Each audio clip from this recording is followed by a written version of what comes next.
Soy Roberto Gómez Bolaños, aunque el mundo me conoce como Chespirito. Durante décadas, mi vida fue un torbellino de guiones, risas y reflectores.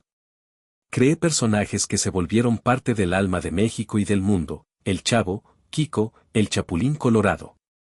Pero detrás de las cámaras, lejos del set del Chavo del Ocho, había otra historia, más personal, más íntima, que nunca conté en público.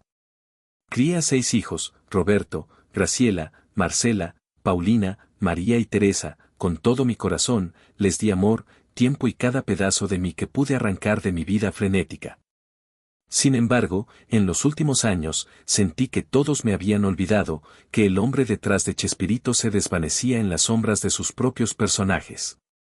Hasta que tomé una decisión que cambió todo, que los trajo de vuelta y me enseñó que el amor, como la risa, siempre encuentra su camino.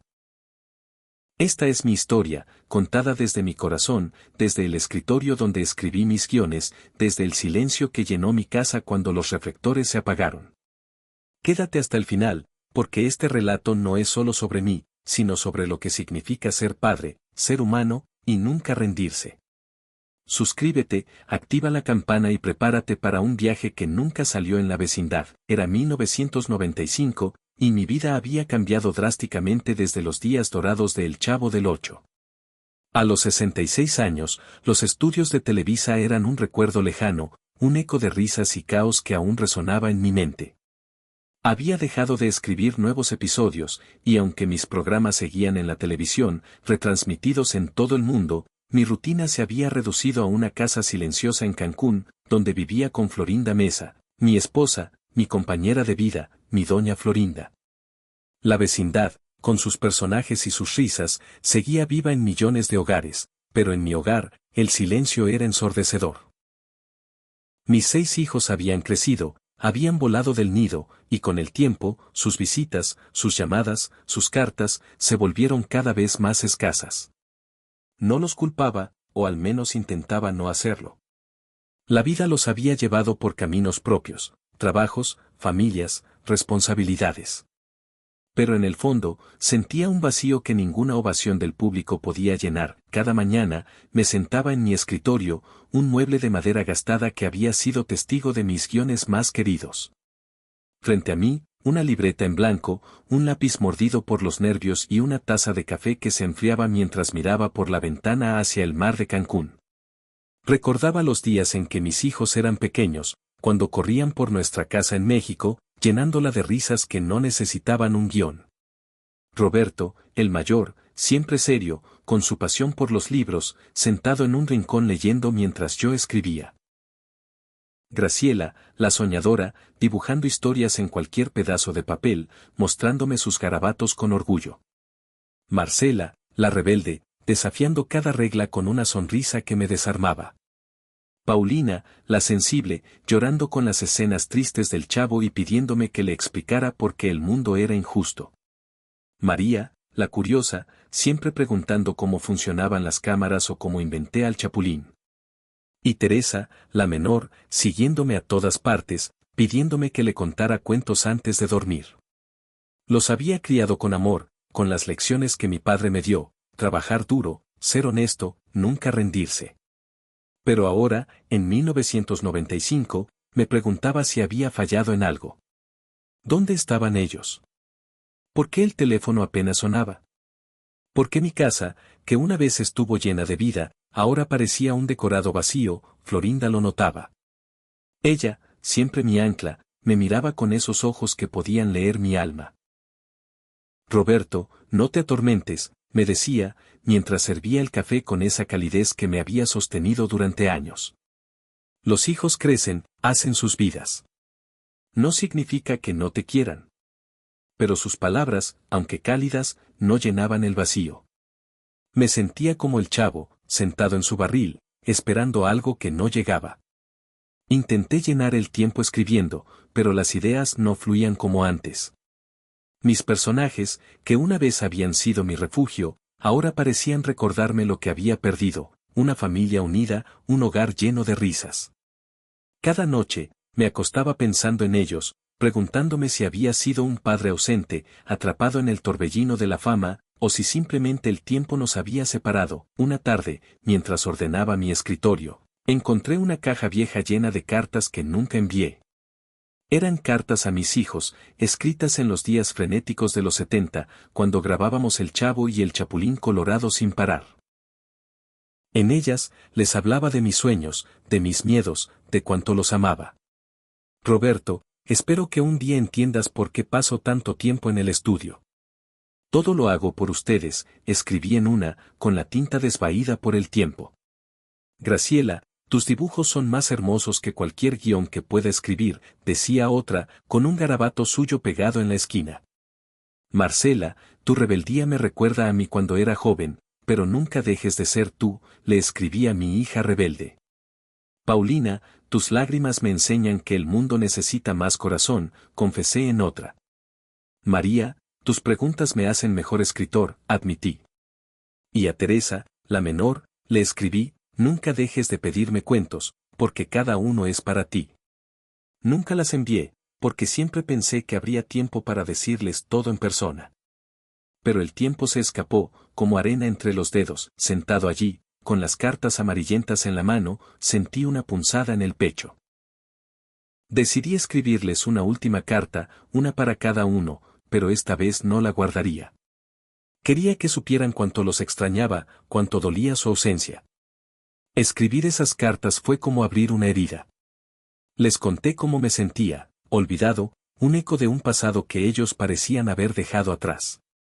Les hablé de los días en que los llevaba al set, cuando Roberto se escondía detrás de las cámaras, fascinado por los cables y las luces, cuando Marcela intentaba imitar los berrinches de Kiko, haciendo reír a Carlos Villagrán, cuando Paulina se dormía en mis brazos mientras revisaba un guión bajo una lámpara.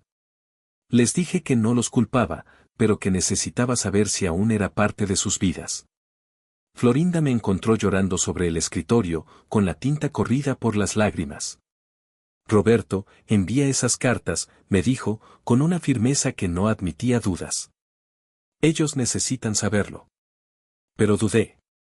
¿Y si no respondían? ¿Y si las cartas los alejaban aún más?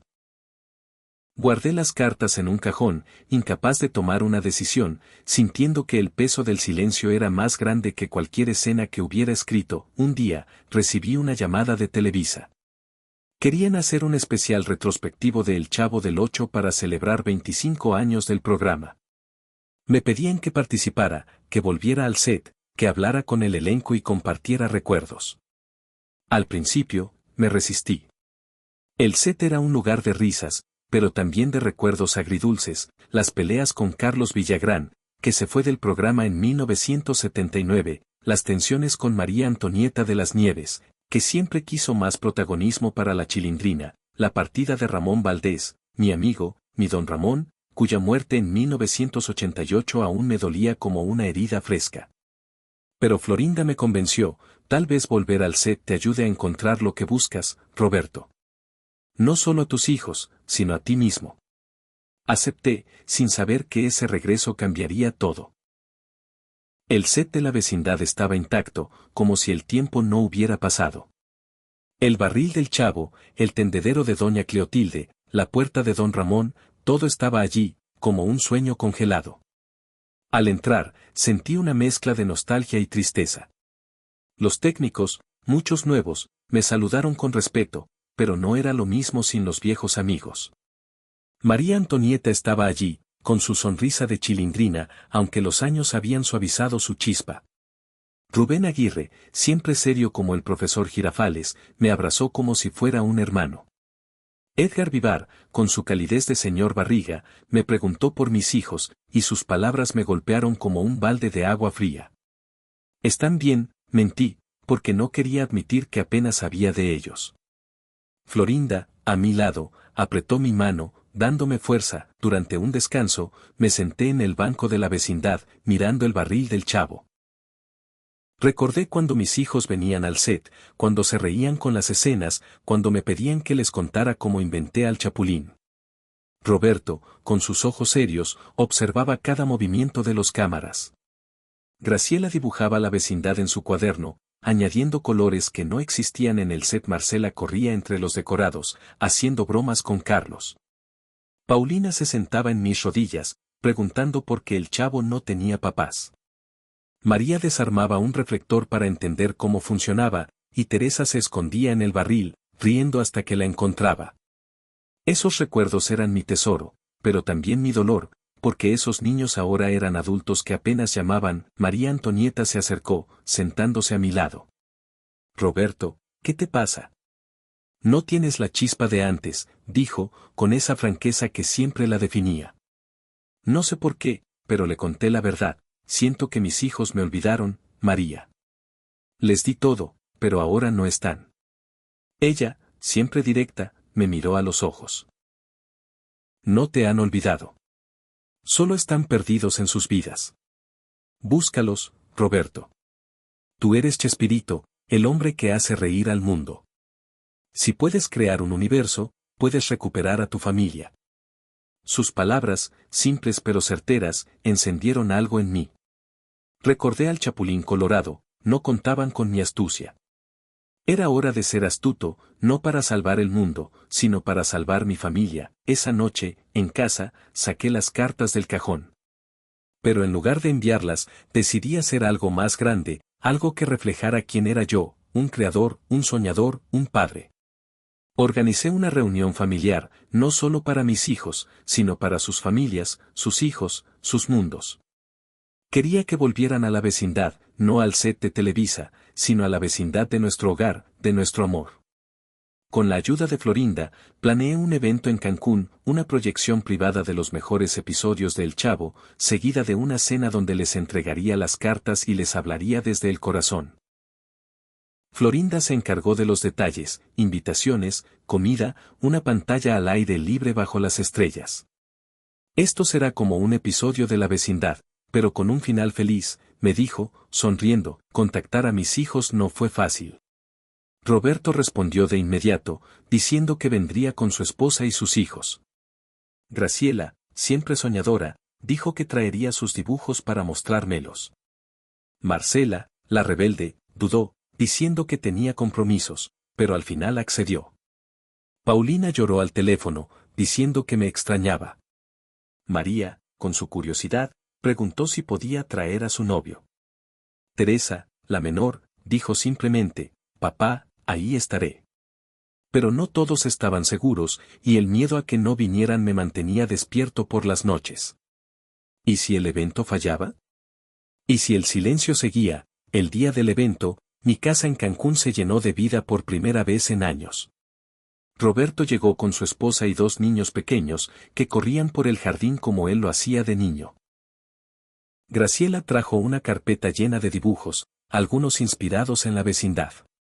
Marcela, con su sonrisa rebelde, me abrazó fuerte, como si quisiera compensar los años de distancia. Paulina llegó con lágrimas en los ojos, diciendo, papá, no sabía que te sentías así. María trajo a su novio, un joven tímido que me pidió un autógrafo, y Teresa, mi pequeña, me dio un abrazo que me devolvió al pasado. Sus hijos, mis nietos, llenaban la casa de risas, corriendo entre los muebles, jugando como si la vecindad estuviera viva otra vez. La proyección fue mágica. Pusimos una pantalla en el jardín, bajo las estrellas, y vimos episodios clásicos, el Chavo vendiendo aguas frescas, Kiko haciendo berrinches, Don Ramón esquivando la renta. Mis hijos reían, recordaban, y por un momento, volví a ser el papá que los llevaba al set. Los nietos, fascinados, preguntaban si el Chavo era real, si el barril era cómodo, si Don Ramón alguna vez pagó la renta. Florinda, a mi lado, apretaba mi mano, y supe que este era el momento que había esperado. En la cena, servimos tamales, pozole, y el pastel favorito de Teresa. Cuando todos estaban reunidos, saqué las cartas. No las lean ahora, dije, con la voz temblando. Llévenselas, léanlas cuando estén solos. Pero sepan que nunca dejé de amarlos, aunque a veces no supe cómo decirlo. Siento que los perdí, pero hoy quiero recuperarlos. Paulina rompió a llorar y me abrazó. Roberto, siempre serio, asintió con los ojos húmedos. Marcela, la rebelde, dijo, papá, nunca te olvidamos. Solo, la vida nos llevó lejos. Graciela me mostró un dibujo de la vecindad, con una figura pequeña que era yo, rodeado de 6 niños. María preguntó, ¿por qué no nos dijiste antes cómo te sentías? Teresa, con su risa de siempre, dijo, papá, siempre serás nuestro chapulín. Esa noche, mis hijos hablaron, y sus palabras fueron como un guión que no había escrito. Roberto confesó que sentía que nunca podía igualar mi éxito, que vivía a la sombra de Chespirito. Graciela admitió que temía decepcionarme con sus sueños artísticos, que guardaba sus dibujos por miedo a que no fueran suficientes.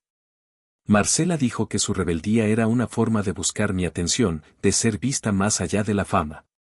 Paulina reveló que se sentía culpable por no llamarme más, que cada episodio del Chavo le recordaba a mí, pero también le dolía no saber cómo acercarse. María confesó que la fama del Chavo la hacía sentir que no podía ser solo mi hija, sino la hija de Chespirito. Teresa, la menor, dijo que nunca dejó de contarme en sus cuentos, pero que la vida la había alejado. Sus palabras me rompieron, pero también me sanaron. No era que me hubieran olvidado, era que yo, sin darme cuenta, había puesto una barrera con mi trabajo, mi legado. Decidí que mi legado no sería solo el Chavo, sino mi familia. Empecé a pasar más tiempo con ellos, viajando a sus casas, conociendo a mis nietos, escuchando sus historias. Organicé reuniones regulares, no solo en Cancún, sino en sus ciudades, en sus mundos. Escribí un nuevo guión, no para la televisión, sino para nosotros, un guión de amor, de risas, de perdón. Roberto me mostró sus libros, y le dije que su pluma era tan poderosa como la mía. Graciela expuso sus dibujos, y la ayudé a organizar una galería. Marcela me presentó sus proyectos, y por primera vez, vi su rebeldía como fuerza. Paulina compartió sus sueños, y le dije que sus lágrimas eran mi inspiración. María trajo a su novio al set, y juntos desarmamos una cámara vieja, riendo como niños. Teresa me pidió un cuento, y le conté uno nuevo, sobre una familia que nunca se rindió. Los años siguientes fueron un regalo. Mis hijos me incluyeron en sus vidas, y yo en las suyas. Cuando mi salud empezó a fallar, ellos estaban allí, no como sombras del pasado, sino como una familia unida. En 2014, cuando cerré los ojos por última vez, supe que mi decisión, abrir mi corazón, buscarlos, no rendirme, había sido mi mejor guión. Mis personajes, el Chavo, Kiko, el Chapulín, vivirán para siempre, pero mi verdadero legado son mis hijos, sus risas, sus vidas. Esta historia no es solo mía. Es para todos los que sienten que han perdido algo, que el tiempo los ha separado de lo que aman. No dejes que el silencio gane. Escribe tu carta, haz tu llamada, toma tu decisión. ¿Qué opinas? ¿Crees que los hijos olvidan, o solo se pierden en la vida? Deja tu comentario, comparte este video y suscríbete para más historias que nunca salieron en la vecindad. Nos vemos en el próximo video, con los ojos abiertos y el corazón lleno.